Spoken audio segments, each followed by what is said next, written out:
Hi, you're watching the 60 on LockerBlogger.com. I'm Roman Lillie, and today we are joined by Syracuse's own John Jastremski. He's been following the team all year, covers the sports there in Syracuse. So, John, let's get it started. How do you feel like Syracuse is looking going into the tournament? Well, to be honest with you, the last two games, not really an indictment of how well Syracuse played all year. They lost their last regular season game to Louisville, and it was a quick exit in the Big East tournament on Thursday. But nonetheless, when you're a one seed going into the NCAA tournament, not a lot to complain about in Central New York, that's for sure. Absolutely. Now, how do you feel like that? Do you feel like you enjoyed the decisions that were made? Do you feel like the right teams were chosen getting into the tournament? Yeah, usually a couple of years ago you saw Syracuse was on that proverbial bubble, but this year, if you've watched any of the coverage of the NCAA, selection show, this is the worst grouping of at-large teams I've seen in a long time. So, you know what, for these teams that feel like they may have gotten snubbed for making the NCAA tournament, to be honest with you, my answer for those teams would be you got to win more games, because you're looking at Mississippi State, they lost to Kentucky. You know what, they didn't make the tournament, not good enough. You look at a team like Seton Hall. They didn't do enough in the Big East tournament at Madison Square Garden last week. The bottom line is with these bubble teams, if you don't win enough games, you shouldn't go to the tournament, especially in a year when the bubble was weak. Now, in terms of what the committee did, I really didn't have a problem with what the NCAA committee did. I'd say maybe, Villanova didn't deserve to be a 2 seed. Maybe West Virginia shouldn't have been in Kentucky's region. But, all in all, I think the committee did a pretty solid job. How do you feel about Cornell's ranking there? Some people were a little surprised, they came in a little lower than some people expected. Yeah, Cornell is a 12 seed. It was a little lower. I was expecting them to maybe not sneak into the 8-9 region, but I thought maybe they'd get a 10 at worst, an 11 seed. They end up 12, and they're going to play a Temple team, and that's going to be a tough matchup for them because Temple's really been the best team in the A10 all year. And, for Cornell, they played Kansas tough, they played Syracuse tough, but now they got to go up against the best team in the A10, an A10 league, which has improved this year. So I would say, as magical as the run has been for Cornell, they got their hands full on Friday. Absolutely. Now, Kansas is the #1 ranked team in the country. However, it looks like they have a really tough bracket, going forward. How do you feel about Kansas, especially as opposed to, Georgetown and some other teams and the road they have ahead of them? Yeah, it's amazing. Kansas, the #1 overall seed in this NCAA tournament, but to be honest with you, they have probably one of the hardest brackets I've seen in a long time. You mentioned Georgetown. They were in the Big East final. They're starting to play their best basketball of the season. They're a 3 seed. Ohio State won the Big Ten tournament. They have Evan Turner, probably the player of the year. They're a 2 seed. Then you got to worry about teams like Michigan State, who was in the national championship game last year, Maryland, and even a Tennessee, who beat Kansas and who beat Kentucky this year, all in the same bracket. So, Kansas is the best team in the nation, but they're going to have their hands full. I don't think there's anything about that. I was going to say, do you think they can do it? Do you think they can make it all the way even with all that? I'll be honest with you. I've seen, a lot of these, prognosticators out there. They've said, Kansas the best team. Kansas going to get to the national championship. I'll be honest with you. I disagree. I think Ohio State's going to get to the Final Four out of that region. They got the best player in that bracket, the player of the year in Evan Turner. And Ohio State seems to be playing really inspired basketball. I think they'll get to the Elite Eight, and I think Kansas will get to the Elite Eight. But I like Ohio State to knock them off in a bit of an upset. Now you're talking about players who are getting it done.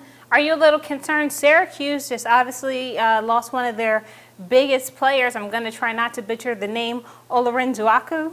Close enough. Olarenzuaku, yeah, that's an injury that a lot of Syracuse fans on Thursday were holding their breath because it looked like he may have popped an ACL or may have popped a knee or something like that.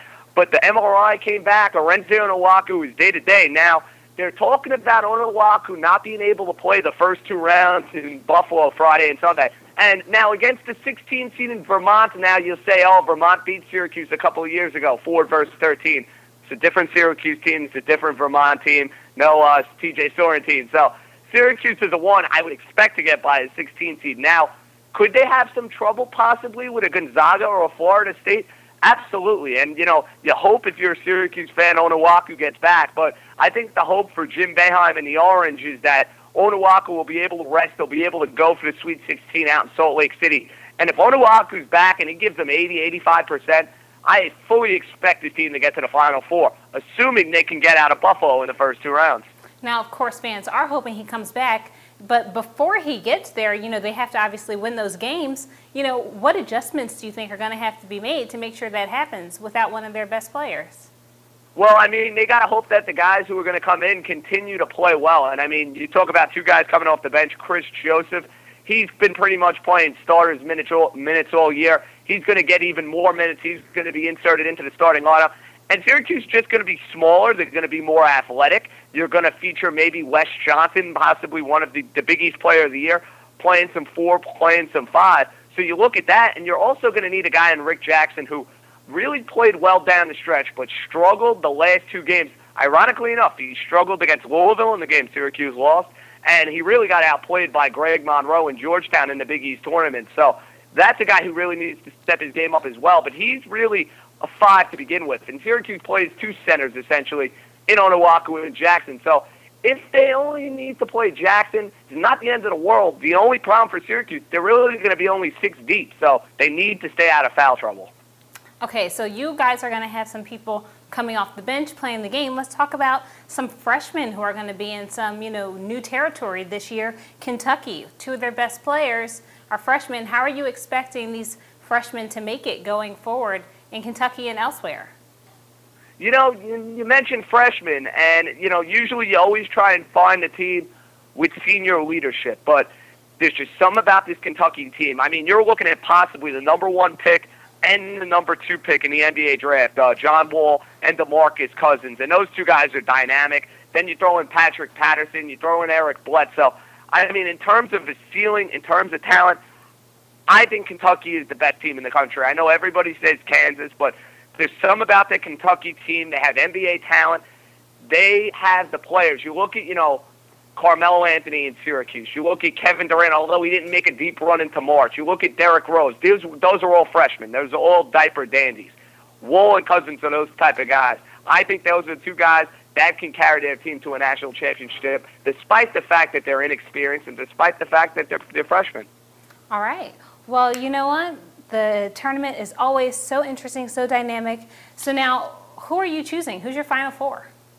Wow, putting me on the spot here. I mean, I'll tell you, my Final Four, I mean, I've been debating a couple of these picks here and there, but like I alluded to a few minutes ago. I don't think I'm going to hear Syracuse in there. You sound a little nervous. Well, we'll see. We'll hear me out. Hear me out. The Midwest region, the Kansas region, where Kansas the 1 seed, I'm going with Ohio State. I'm going to try and, you know, I don't want to pick all #1 seeds. I don't want to pick all chalk, so I'm not going to do that. I'll take Ohio State in the Midwest region. In the East region, I like Kentucky. I think they're just too good. Out West, although the Onuaku injury does concern me, I just don't think. I think this bracket's set up very well for Syracuse. I like Syracuse to get to the Final Four. And last but not least, you know, Duke's region is also very weak. And I'm not a big Duke guy, and I'm not a big Villanova guy. Villanova really played poorly down the stretch. That's why I'm going to go with Baylor as my 4th team into the Final Four. I'm really going out on a bit of a limb there, but they're going to be playing in Houston, Texas, close to home. I think they'll rock the house. I think that's your Final Four. All right, and we know there's no bias, of course, with you choosing Syracuse, so that's good to hear. No, of course not. All right, well, thank you so much for being here. You've been watching the 60 on LockerBlogger.com, and of course, we've got all your coverage for everything NCAA, so keep it here.